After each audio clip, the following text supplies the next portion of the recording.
What's going on, everybody? Welcome and welcome back to the channel. Today we're going to be talking about passing in the context of being transgender, and I'm going to dive into why I believe that the theory or the culture around passing is toxic, and it's nothing more than another character device to reduce trans people to a paper bag test. And it's another way to categorize a proximity to a normality that is unfair to the greater whole of people. So let's have a conversation, shall we?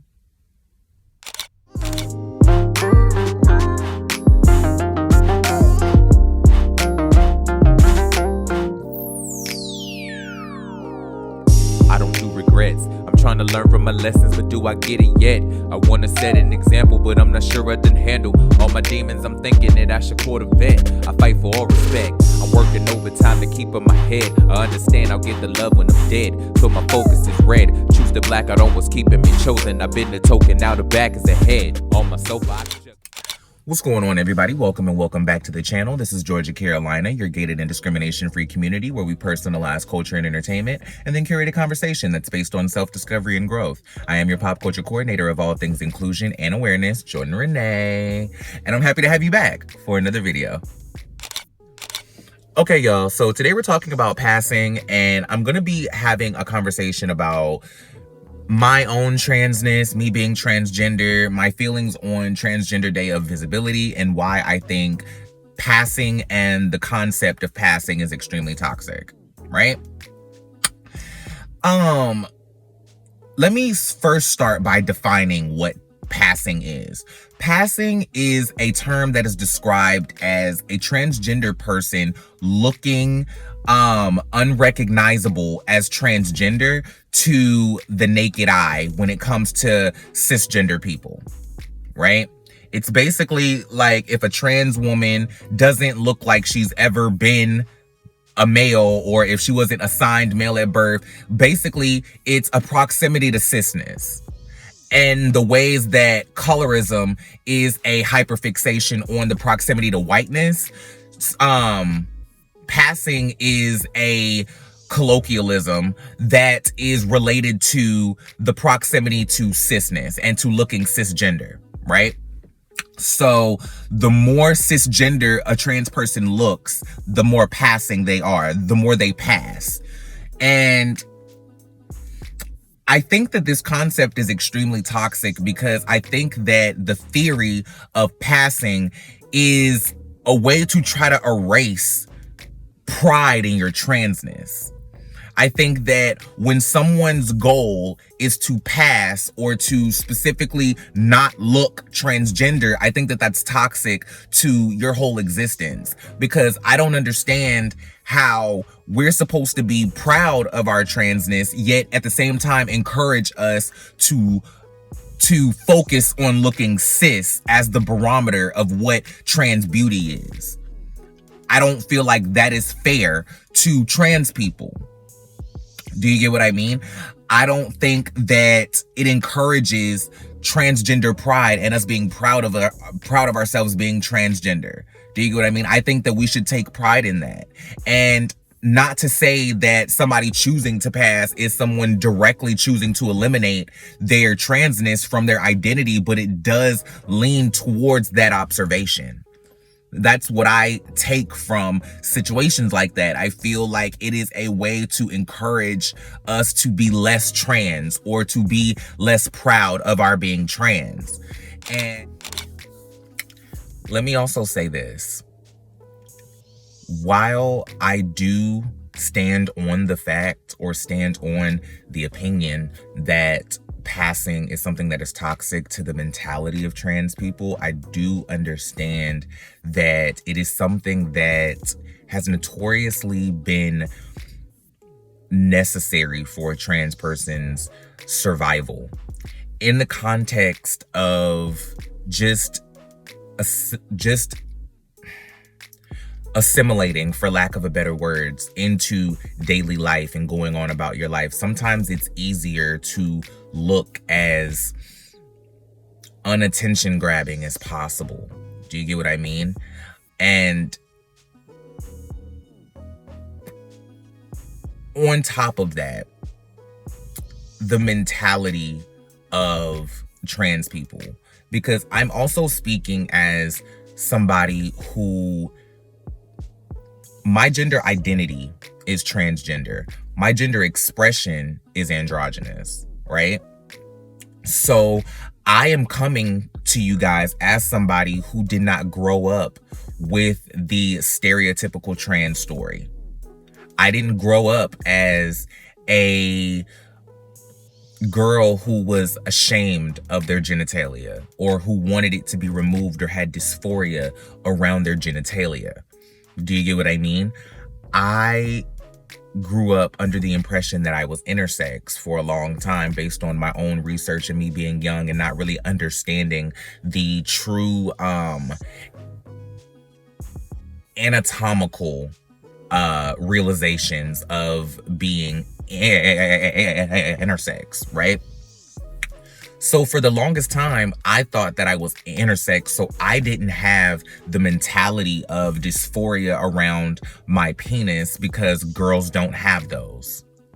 I just thought that I was a girl that was like these girls who were still women. They were just born different. So for me, it was me finding comfort in the fact that I wasn't the only one.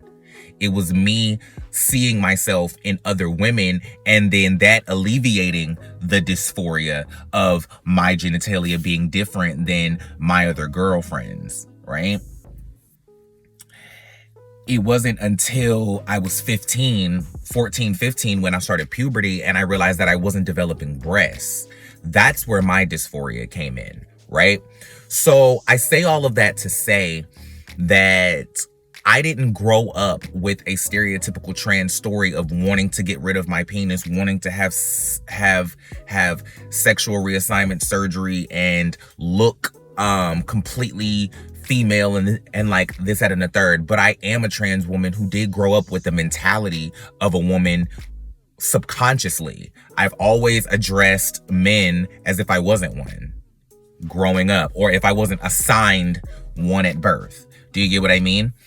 I've never seen myself as a boy or a man or a guy. I've never seen myself as those things. I've just always seen myself as a girl who was born with something that guys are stereotypically born with, but I'm not the only one in the world, so it is what it is, right? In saying all of that, this is where passing becomes extremely key to a trans woman's mentality as well, because a lot of trans women simply see themselves as just women, and they understand themselves as just women, right? Not every woman has my understanding of their genitalia and is comfortable with it, and this, that, and the third. So in some cases and in some definitions, passing is just a full realization of the woman that you are. Do you get what I mean? Not all trans women are comfortable in a trans body. Do you get what I mean? Or a trans presenting body. You know, when I was growing up, the goal for trans women was to have a cisgender appearing body. And there's nothing wrong with that. When I say that passing is toxic, I'm saying for me personally, and for trans women who think like me. If you are one of those trans women who only see yourselves as wanting to look like a cis woman and go through the whole process and do all of that, there is nothing wrong with that, because I completely understand the mentality of that. This conversation about passing is not for you. Do you get what I mean? There are trans women who are trapped in the wrong body, and then there are trans women who are accepting of the body that they're born in and just realize that their body is not complete. Do you get what I mean? There's a very strong difference, and I want to make sure that I acknowledge that both of those trans women are equal, and both of those trans women are valid, whether they want to have a cis presenting body or a trans presenting body. I'm speaking to the women who are comfortable having a trans presenting body and are made to seem or are made to feel like we are less than, because we do not want to completely assimilate to society's definition of what a woman looks like. Do you get what I mean? And not saying that women who identify with a cis presenting body do that, but we should not be made to feel like we're less than these women who naturally feel like that just because we don't, is what I'm trying to say. So while I can recognize that there are cases where passing is extremely necessary, I think that it as an overarching structure or bar or standard for how trans women or trans men should be existing is toxic. I think that it should not be the standard or the bar. It should not be what every person should be aspiring to. And if you don't look like that, then you're not an acceptable trans person. Because I have been made to feel that I am not an acceptable trans woman because I am comfortable with my genitalia, right? I have been made to feel like I'm not an acceptable trans woman because I'm a tomboy, right? Because I am stereotypically masc presenting when it comes to my wardrobe and my presentation and like all. So a lot of people are like, you're not a real trans woman because you don't want to look like a woman. And to that I say this. What I look like is in no way indicative of my mental process, the way that I see myself, the way that I see my body, the way that I see myself in relationship to other people. And so just because I don't wear a dress does not mean that I am not a woman. Okay? Just because I don't want to look like I was born with a vagina does not mean that I am not a woman. I don't think that the validity of a woman's presence should be stereotypically based on her presentation, just like I don't think it should be based on her anatomical makeup. Not every woman has a vagina, just like not every man has a penis. And y'all are just gonna have to get used to that. And I'm going to admit something to myself right now. I think I leaned into my agender presence because I felt insecure about how I was being received as a trans woman. At the end of the day, like I said before, I've never in my 30 years of living not thought of myself as a woman. Never. From the time I was able to recognize the difference between boys and girls, I've always addressed boys as if I was not assigned one at birth. I've always recognized myself as a girl, as a female, as a woman. And that alone validates my transness because I've never seen myself as anything else but a woman, regardless of me growing up and being forced to live within a masculine presenting body and having to figure out some way to live within that to get by every day. I ended up being quite comfortable with masculinity and enjoying the difference between feminine characteristic and man and masculine characteristics, and figuring out that those two things aren't that much different from each other, and the stereotype of masculinity and femininity is actually quite absurd. If you really get down to it, we can have that conversation for another day. But I want to say that what I wear is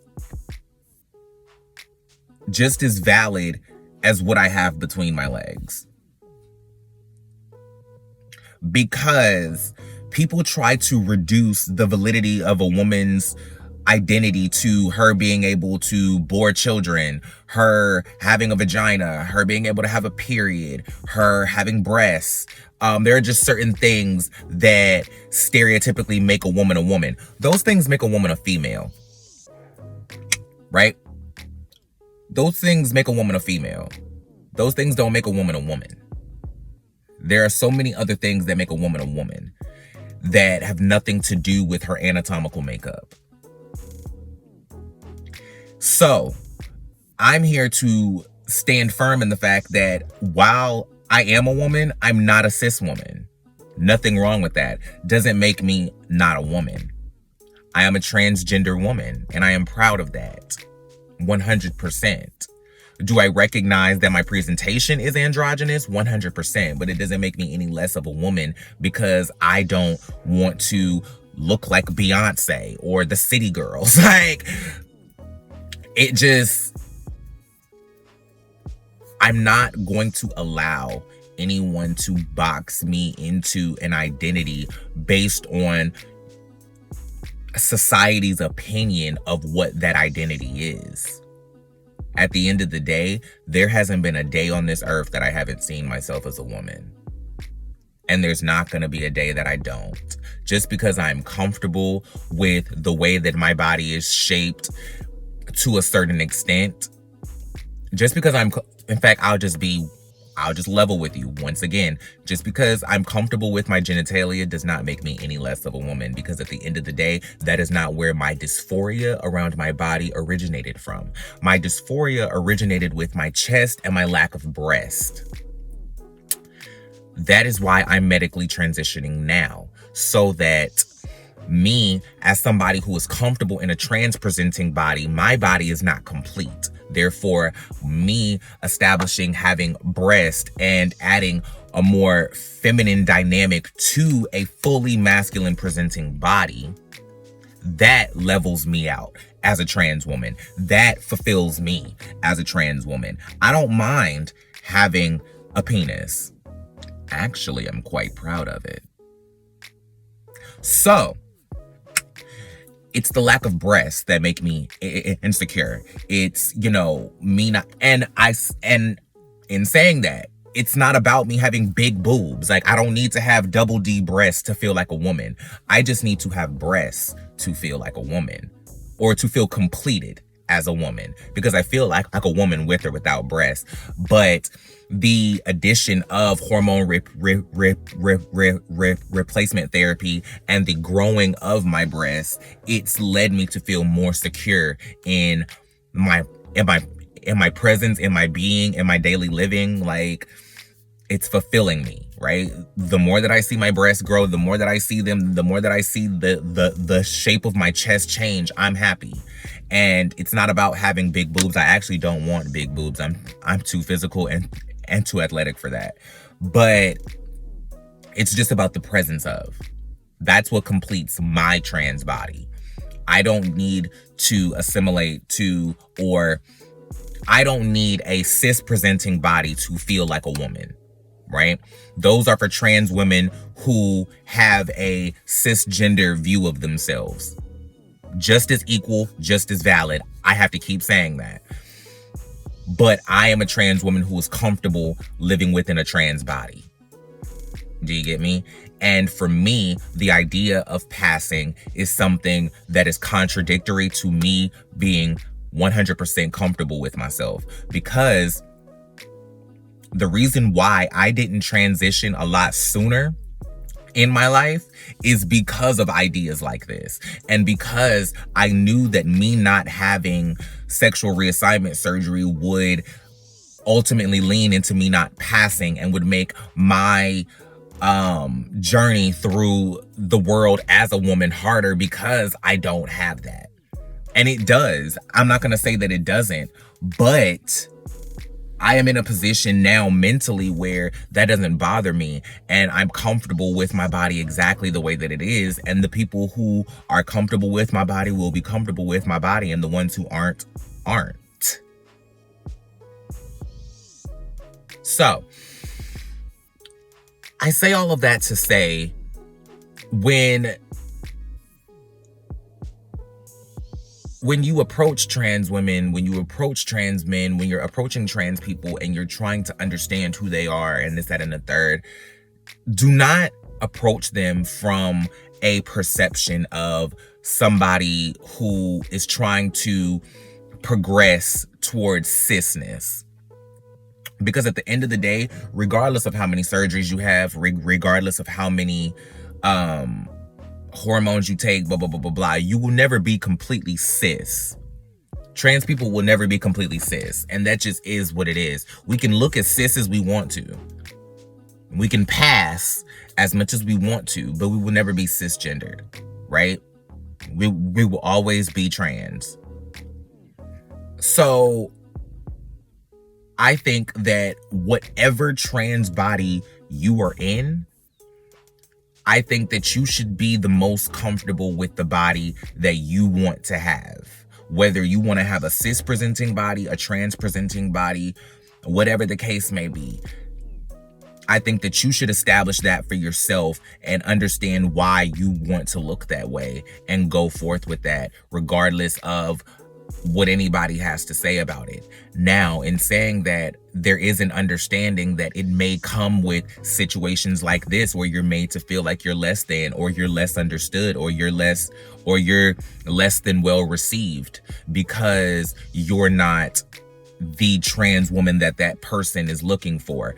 And I'm talking about specifically in a dating context, right? I'm not talking about just interacting with people, because that's really where all of this counts, is in the romantic aspect, because your friends and the people who are just fixtures in your life shouldn't give a damn about your genitalia, shouldn't give a damn about what you're doing with your body. All they should care about is that you're comfortable with yourself. So I'm speaking about this stuff in the context of who you getting into bed with. Do you know what I mean? So with all of that being said, the main point of this video is really me just wanting to say that every trans body is valid, and every trans woman, trans man, trans person, binary or not, is valid. And people should not base their understanding of trans people on a proximity to them being cisgendered, because we will never be that. I think it's toxic. I think it's divisive. I think that it is something that can very quickly work against us. And I do think that it is a character device that is very similar to colorism. That's like a very direct example that I can think of that reminds me of this, is colorism, and basically a lighter skinned person being viewed as more viable and more acceptable in society because of their proximity to whiteness based on their skin tone, whereas darker skinned people are looked at as less than and are characteristically diminished because their lack of proximity to whiteness. This is the exact same thing for me. I don't think that any trans woman or trans person should be diminished or dismissed or invalidated because they don't have a desire to have a trajectory towards looking cisgendered. This goes for trans men as well.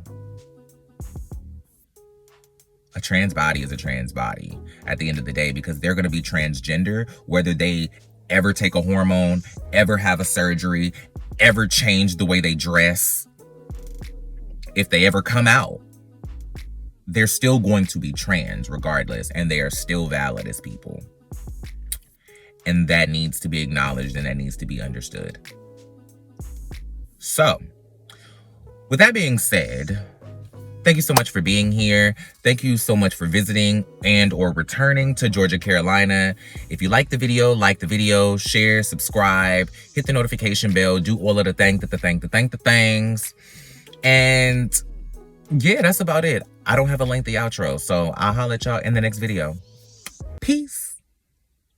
Goodbye, Mwah.